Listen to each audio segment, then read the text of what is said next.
सभी का स्वागत है आपके अपने YouTube चैनल जीएम स्टडी में। आज के वीडियो में हम लोग पढ़ने वाले हैं क्लास 12th हिस्ट्री का चैप्टर नंबर 2 का।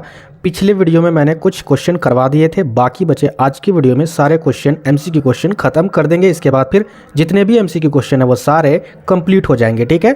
हाँ, अगर कुछ और भी एमसीक्यू अगर बन रहे होंगे वो सारे हम लोग वर्मा गेस्ट पेपर आएंगे, उसके बाद फिर हम लोग कवर करेंगे। चिंता करने की कोई बात नहीं है। फिर आपका मॉडल पेपर भी आने वाला है, उससे भी कवर कर लेंगे। फिर हम लोग का सारा एमसीक्यू क्वेश्चन कंप्लीट हो जाएगा।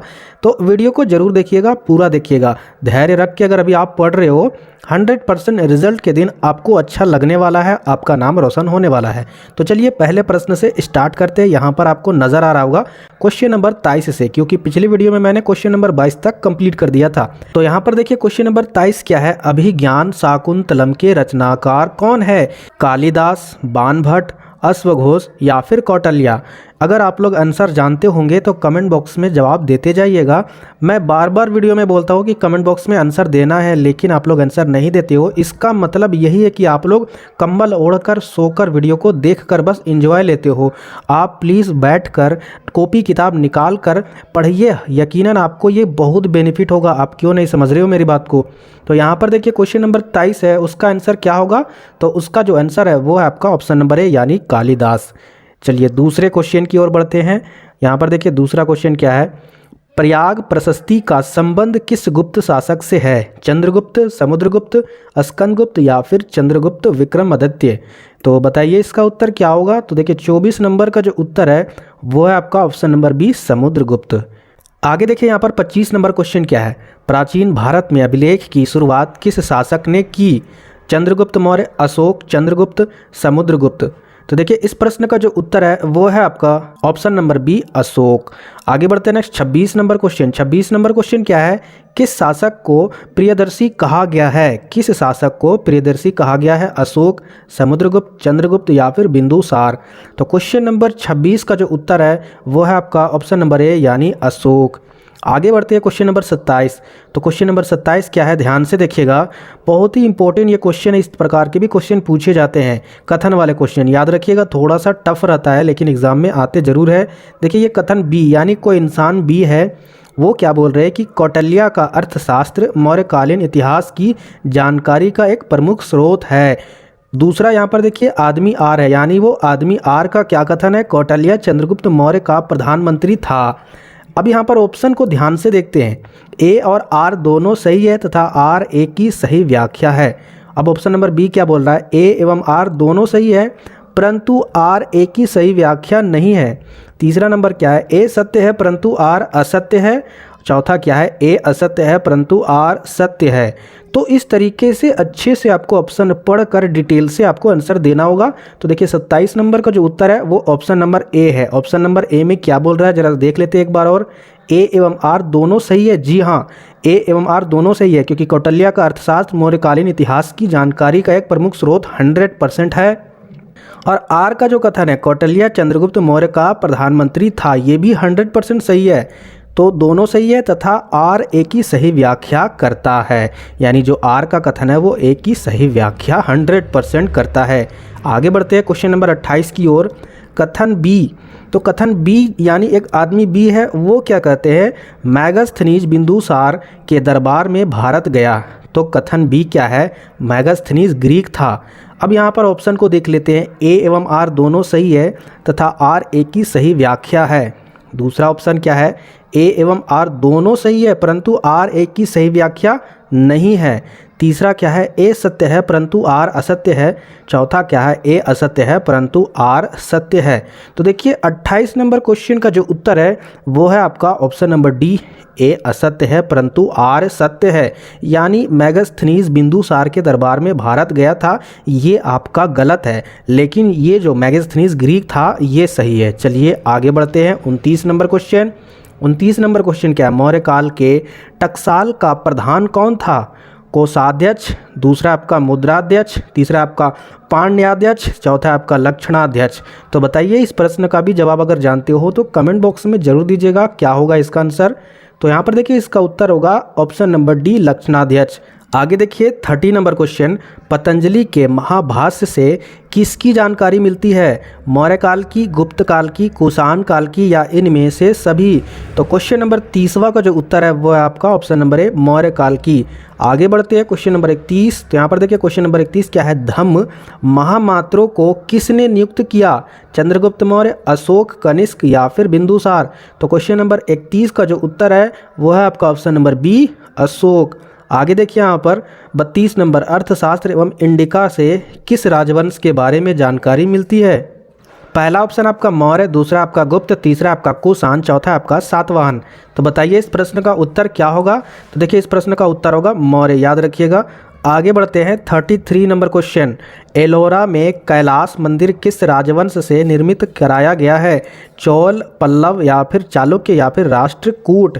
तो यहाँ पर देखिए इस प्रश्न का जो उत्तर है वो है आपका ऑप्शन नंबर डी, यानी राष्ट्रकूट के द्वारा।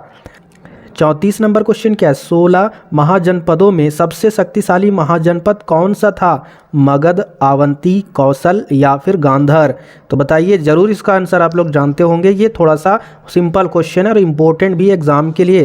तो इसका जो उत्तर है वो है आपका ऑप्शन नंबर ए, मगध, याद रखिएगा। चलिए आगे बढ़ते हैं 35 नंबर, पुराणों की संख्या कितनी है? 16, 18, 20 या 19?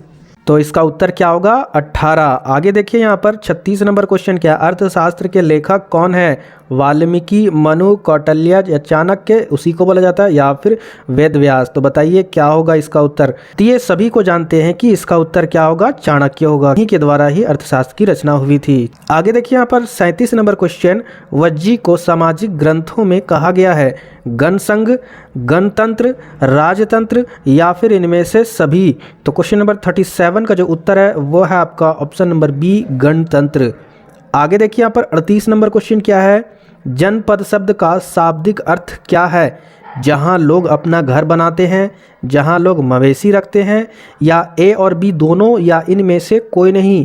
तो देखिए 38 नंबर का जो उत्तर है वो है आपका ऑप्शन नंबर ए, यानी जहाँ लोग घर बनाते हैं उसी को बोला जाता है जनपद। देखते हैं यहाँ पर 39 नंबर क्वेश्चन क्या है? पंच चिन्ह वाले सिक्के बने होते हैं सोने के, चांदी के, तांबे के या बी एवं सी, यानी चांदी के और तांबे के दोनों के? ये बताना है। तो बताइए इस प्रश्न का उत्तर क्या है? Question number 39। कमेंट बॉक्स में जवाब जरूर दीजिएगा, अगर जानते हो आपका ही बेनिफिट होगा। मैं बार बार हर एक वीडियो में बोलता हूँ इसीलिए। तो देखिए 39 नंबर का जो उत्तर है वो है आपका ऑप्शन नंबर डी, यानी चांदी के भी और तांबे के भी, याद रखिएगा। आगे बढ़ते हैं 40 नंबर क्वेश्चन, पाटलिपुत्र नगर की स्थापना की गई थी? पहला ऑप्शन आपका मुंडक द्वारा, या फिर दूसरा आपका बिंबसार द्वारा, या तीसरा आपका उदयभद्र द्वारा, या फिर आपका अजात शत्रु द्वारा? तो क्वेश्चन नंबर 40 का जो उत्तर है वो है आपका ऑप्शन नंबर सी, क्या है आपका? उदयभद्र द्वारा। आगे बढ़ते हैं नेक्स्ट 41 नंबर क्वेश्चन, तक्षशिला विश्वविद्यालय कहाँ स्थित है? पाकिस्तान में, बांग्लादेश में, भारत में या फिर बर्मा में? ये भी इम्पोर्टेंट क्वेश्चन है, एग्जाम में ये पूछा गया क्वेश्चन है रिपीट करके, ठीक है? तो ये प्रश्न जरूर आप लोग याद रखिएगा। तो देखिए इस प्रश्न का जो उत्तर है वो है आपका पाकिस्तान में। आगे बढ़ते हैं हम लोग 42 नंबर क्वेश्चन। 42 नंबर क्वेश्चन क्या है? फाहियान किसके शासन काल में भारत आया था? ये भी क्वेश्चन पिछली वीडियो में मैंने आपको बता दिया था, याद रखिएगा, या फिर इससे रिलेटेड ही कोई दूसरा क्वेश्चन होगा। तो ये क्वेश्चन भी इम्पोर्टेंट है एग्जाम की दृष्टि से। कौन से यहाँ पर उत्तर होंगे? समुद्रगुप्त या फिर रामगुप्त या फिर चंद्रगुप्त द्वितीय या फिर स्कंदगुप्त? तो क्वेश्चन नंबर 42 का जो उत्तर है वो है आपका ऑप्शन नंबर सी, चंद्रगुप्त द्वितीय के शासनकाल में फाहियान भारत आया था।